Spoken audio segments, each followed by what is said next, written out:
नमस्कार। आप सुन रहे हैं कहानी गोल्ड साहित्य के खजाने से। तो आइए आज की इस खूबसूरत साहित्यिक यात्रा की शुरुआत करते हैं।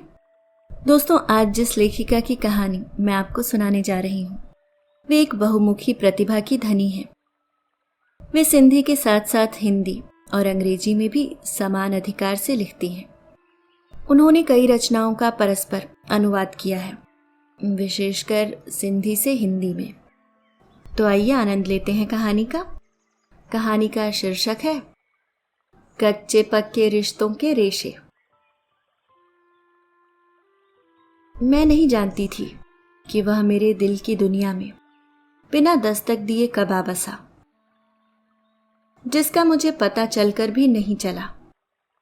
बाल अवस्था बीती, चंचल चितवन में जवानी के अंकुर फूटे और सादगी में छुपा सौंदर्य तन मन बदन के हर रेशे में हिलौरे खाता हुआ दमकने लगा।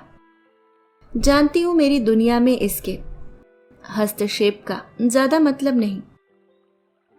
गुर्बत कहां खुशियों का जश्न मनाने की व्यवस्था करती है। फिर भी जवानी ने जब होश संभाला तो दिल पर भी उसके आने की आहट पहुंची। जब भी वह सामने आता धड़कनों में तेवर लाली ले आते।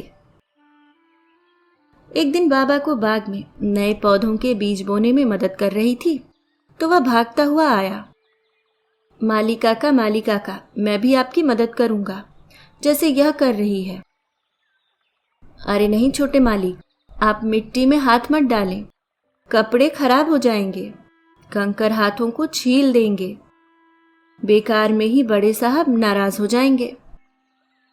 यह भी तो कर रही है, इसे क्यों नहीं मना करते बाबा? बाबा, इनसे कहिए कि मेरा भी एक नाम है। ये यह क्यों कह रहे हैं? क्या इन्हें मेरे नाम का पता नहीं? वंदना तुनक कर चिढ़ाने वाले अंदाज में कहने लगी। अरे वंदना, अब चुप भी हो जा। मालिक जानते हैं तेरा नाम वंदना है। हाँ बाबा, मैं भी वही करूंगा जो वंदना कर रही है। क्यों, ठीक है ना वंदना? कहते हुए आदेश ने वहीं बैठकर मिट्टी में अपने दोनों हाथ सन दिए। मालिक, आप मानते क्यों नहीं? क्यों गरीब के पेट पर लात मार रहे हैं? बड़े साहब ने देख लिया तो हमें नौकरी से निकाल देंगे, और अगर ऐसा हुआ तो हम दोनों बाप बेटी बेघर बेसहारा हो जाएंगे। आप उठिए, जाइए यहां से। और जिगर कुछ समझते हुए कुछ न समझते हुए अपने हाथ झटक कर गर्दन नीचे करके नाराजगी जाहिर करने वाले अंदाज में खड़ा हो गया। मैं उस समय 12 साल की थी और आदेश 15 का। मैट्रिक में पढ़ता था, तेजस्वी था। वह भी मेरी तरह अपने बाबा के साए में पल रहा था। मेरे जन्म के पहले ही मेरे अम्मा बाबा बड़े साहब वासुदेव सक्सेना की हवेली में काम कर रहे थे। उनका कपड़े का बड़ा व्यापार था और इस बड़ी सी हवेली में रहने वाले ये 3 प्राणी थे, बड़े मालिक, बड़ी मालकिन और आदेश, उनका एक लौता वारिस। बड़ी मालकिन कई सालों से बीमार थी। बड़े मालिक ने अपने घर की समस्त देखरेख के लिए अम्मा बाबा को हवेली के पिछवाड़े में एक खोली दी थी जिसमें मेरी पैदाइश हुई। अम्मा और बाबा ने मेरी देखरेख के बाद का बचा सारा समय हवेली के लोगों की सेवा में लगा रखा था। बड़ी मालकिन कई सालों से बीमार थी। कोई भी उपचार उन्हें मौत से न बचा सका। जब से उनका देहांत हुआ तब से अम्मा बाबा घर का सारा काम संभाले हुए हैं। बाबा घर आंगन की जरूरतों व बाग की रखवाली करते। अम्मा सफाई से लेकर खाना बनाने तक का सारा काम संभालती। बड़े मालिक व आदेश को खाना खिलाने के पश्चात रसोई घर साफ करके बचा हुआ खाना खोली में ले आती, जहां हम तीनों साथ बैठकर खाते। हमारा खाना पीना ओढ़ना बिछाना मालिक की मेहरबानी से चलता रहा, पर भगवान को जाने क्या मंजूर था। एक दिन मां के पेट में दर्द उठा और वह इतना घातक सिद्ध हुआ कि मैं भी आदेश की तरह बिना मां के पिता की छत्र छाया में पलने लगी। स्कूल तो मैं मां के होते हुए भी जाती थी, खूब पढ़ती लिखती थी। कभी कभी अच्छे अंक लाने पर बड़े मालिक खुश होकर पिताजी को पैसे देते और कहते, बिटिया को कपड़ों के 2 नए जोड़े ले दो, और मैं खुश होकर और ज्यादा अच्छा पढ़ने का प्रयत्न करती। धीरे धीरे 7वीं कक्षा के बाद पिता के कांधों पर बढ़ते हुए घर के काम के बोझ ने मुझे पढ़ाई की ओर से बेमुख कर दिया, और मैं पढ़ाई में ध्यान कम और घर के काम में ज्यादा ध्यान व समय देने लगी। स्कूल से आने के बाद मैं पिताजी के साथ घर आंगन व बगिया की सार संभाल में उनके साथ लगी रहती। ऐसे में मुझे बचपन की यादें घेर लेती और बरबस मां की कमी महसूस होने लगती। औरत के बिना घर आंगन कितना सूना लगता है, यह आदेश और मैं भली भांति महसूस करने लगे। मैंने समय के बंटवारे के कारण अपने मन की बात पिताजी के सामने रखी और स्कूल न जाने का निर्णय सुना दिया। बहुत बहस हुई, तर्क वितर्क हुआ, पर मैंने किसी की नहीं सुनी। बस पढ़ाई बंद करके जैसे घर की हो गई। अब बाबा बाहर बगीचा संभालते और मैं भीतर मां की तरह रसोई घर संभालती। घर की देख रेख में दिन कब शुरू होता और कब खत्म होता पता ही न पड़ता। स्कूल जाने के पहले आदेश को नाश्ता तो कभी बड़े मालिक को वक्त पर खाना पीना और दवा का ध्यान भी रखना पड़ता। कभी भाग भाग कर बगीचे में जाकर बाबा की खाली मुट्ठी में मोठ दे आती और वे मुस्कुराकर अंगोछे से हाथ पोंछकर मेरे सामने यूं फैला देते जैसे मंदिर में प्रसाद लेते समय लोग करते हैं। बाबा के लिए तो यह घर ही मंदिर बन गया था और मेरे हाथ से दिया हुआ मोठ प्रसाद बस यूं ही छोटी छोटी खुशियां आपस में बांटते हुए जीवन की गाड़ी यकसा रफ्तार से चलती रही। अचानक एक दिन बड़े मालिक को दिल का दौरा पड़ा और वे आस्था भरी आंखों से मेरे बाबा की आंखों में देखते रहे जैसे कोई वचन ले रहे हों। पिता की आंखों से बहते अविरल आंसू मुखरित मौन में वादा निभाने की हामी भर रहे थे।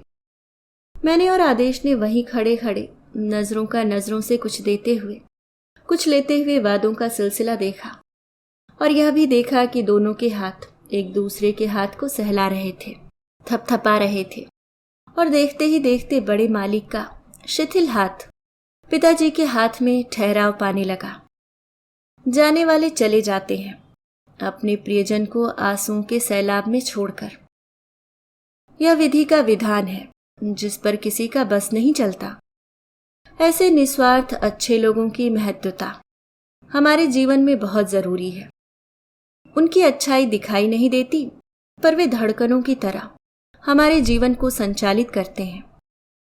ऐसे ही गर्दिशों से गुजरते हुए जीवन के 6 साल और बीत गए। मैं अब 19 साल की बालिक लड़की घर के काम में सार संभल उठाने में परिपूर्ण हो गई। आदेश ने भी पढ़ाई पूर्ण करते हुए 22वें साल में कदम रखा। अब उन्होंने अपने पिता के कारोबार की बागडोर पूरी कुशलता व जिम्मेदारी के साथ थाम ली। उम्र के इस पड़ाव में मेरे बाबा भी कमजोरी और शिथिलता महसूस करने लगे। अपना बोझ उठाना मुश्किल होता जा रहा था। जब अपने सहारे, अपने आसपास के सभी सहारे और खास करके अपनों के सहारे छूटने लगते हैं, बिखरने लगते हैं और उन्हें सजोने के प्रयास में आदम खुद बैल की तरह जीवन के हल में जुट जाता है। यही सब कुछ पिताजी को करना पड़ा। बेटी हमेशा पराया धन होती है, पर यहां तो अपना पराया कोई न था तो एक माली और 2 फूल।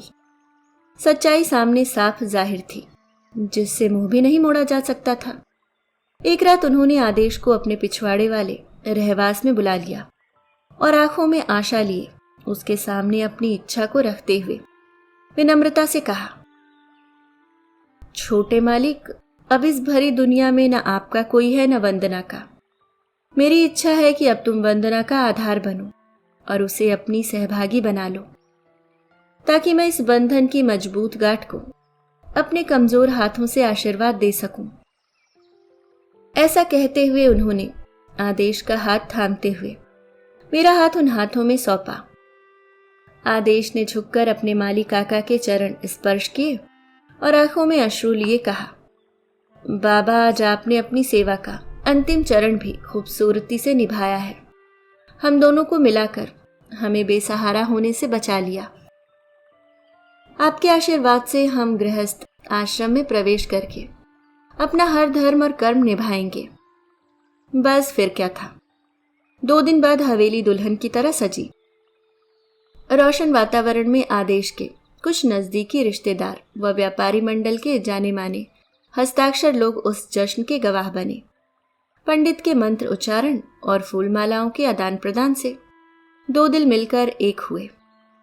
इंसानी रिश्तों के बंधन भी सुमन की तरह सुगंधित होकर हर्षो खुशबू फैलाते हैं। यह मधुबन के माली से बेहतर कौन जान सकता है। कच्चे पक्के रिश्तों के रेशे एक मजबूत गांठ से एक हो गए। अभी आप सुन रहे थे देवी नागरानी जी की लिखी कहानी कच्चे पक्के रिश्तों के रेशे। उम्मीद करती हूँ दोस्तों ये हल्की फुल्की सी सुकून से भरी छोटी सी कहानी आपको पसंद आई होगी। धन्यवाद।